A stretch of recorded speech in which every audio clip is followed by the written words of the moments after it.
to Hansika's channel. இன்னைக்கு நம்ம ரொம்ப டேஸ்டியான மீன் குழம்பு செய்ய போறோம். சங்கரா மீன் வெச்சு. அது இப்போ எப்படி செய்யறதுன்னு சொல்லிட்டு பார்க்கலாம்.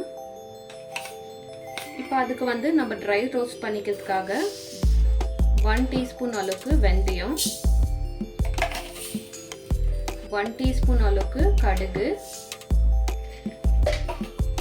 1 டீஸ்பூன் அளவுக்கு சீரகம்,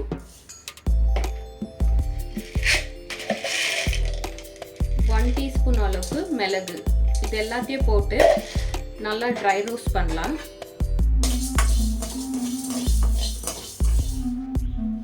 இப்போ இதெல்லாம் நல்லா ட்ரை ரோஸ்ட் ஆயிடுச்சு, நல்லா அரோமா வெளியே வருது. ஸோ இது வந்து ரோஸ்ட் ஆயிடுச்சுன்னு சொல்லிட்டு அர்த்தம். இந்த அளவுக்கு ரோஸ்ட் ஆனால் போதும்.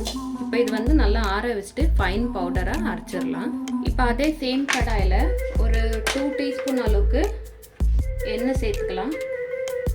எண்ணெய் சேர்த்துன்னு நான் வந்து இங்கே ஒரு 2 பூண்டு உரிச்சு வச்சுருக்கேன். பூண்டு சேர்த்துக்கிறேன்.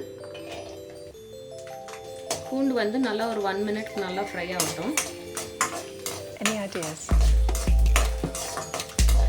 இப்போ வெங்காயம் சேர்த்துக்கலாம்.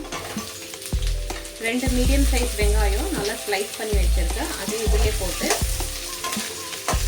நல்லா ஒரு 50% நல்லா ஃப்ரை பண்ணிக்கலாம். இப்போ வெங்காயமும் பூண்டு நல்லா வதங்கிடுச்சு. நான் 2 சின்ன மீடியம் சைஸ் தக்காளி வந்து கட் பண்ணி வச்சுருக்கேன். அதையும் இதிலே சேர்த்து நல்லா ஃப்ரை பண்ணிடலாம். இப்போ எல்லாமே நல்லா வதங்கிடுச்சு. இப்போது நான் வந்து இங்கே ஒரு 1/4 மூடி தேங்காய் எடுத்து வச்சுருக்கேன். அதையும் இதிலே சேர்த்துக்கலாம். சேர்த்துன்னு சுமார் 1 மினிட்க்கு நல்லா ஃப்ரை பண்ணிடலாம். இப்போ வந்து நான் 1 டீஸ்பூன் அளவுக்கு தனியா பவுடரு, 2 டீஸ்பூன் அளவுக்கு சில்லி பவுடரு, மிளகாய் தூள். மீன் குழம்பு காரமாக இருந்தால் நல்லாயிருக்கும். ஒரு 1/4 டீஸ்பூன் அளவுக்கு மஞ்சள் தூள் போட்டு இது எல்லாமே லைட்டாக ஃப்ரை பண்ணிடலாம். இப்போ இது எல்லாமே நல்லா ஃப்ரை ஆயிடுச்சு. இது வந்து நல்லா ஆற வச்சுட்டு ஒரு ஃபைன் பேஸ்ட்டாக மசாலா அரைச்சிடலாம். இப்போ வந்து மீன் குழம்பு தாளிச்சிடலாம். நான் வந்து ஒரு 3 டீஸ்பூன் அளவுக்கு எண்ணெய் சேர்த்துக்கிறேன்.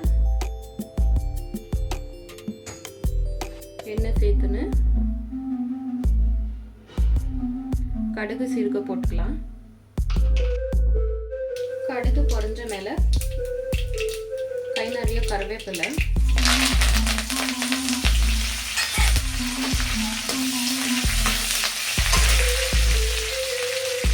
அரைச்சி வச்ச மசாலா பேஸ்ட்டு,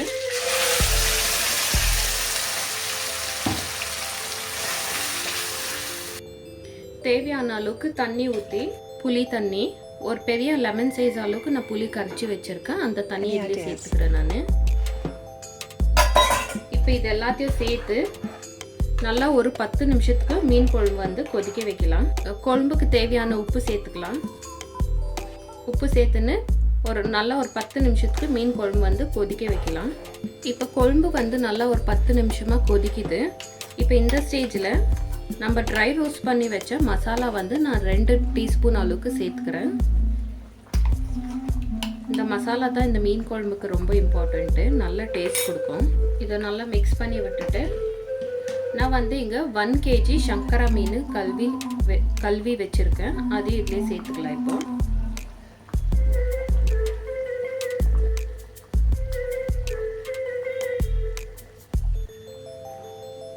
மீனெல்லாம் சேர்த்தாச்சு. இப்போ மூடி போட்டு ஒரு 4 நிமிஷத்துக்கு குக் ஆனால் போதும். ரொம்ப டேஸ்டியான சங்கரா மீன் குழம்பு ரெடி ஆயிடுச்சு. இதே மெத்தடில் நீங்களும் வீட்டில் ட்ரை பண்ணி பார்த்துட்டு எப்படி வந்துச்சுன்னு சொல்லிட்டு எனக்கு கமெண்ட் பண்ணுங்க. இது வரைக்கும் என்னோட சேனலை சப்ஸ்கிரைப் பண்ணாதவங்க ப்ளீஸ் சப்ஸ்கிரைப் பண்ணுங்க, லைக் பண்ணுங்க, ஷேர் பண்ணுங்க. Thank you so much. இன்னொரு வீடியோவில் பார்க்கலாம். பாய். Thanks for watching. We will meet in the next video. Please like, share and subscribe. Please leave a comment for our channel.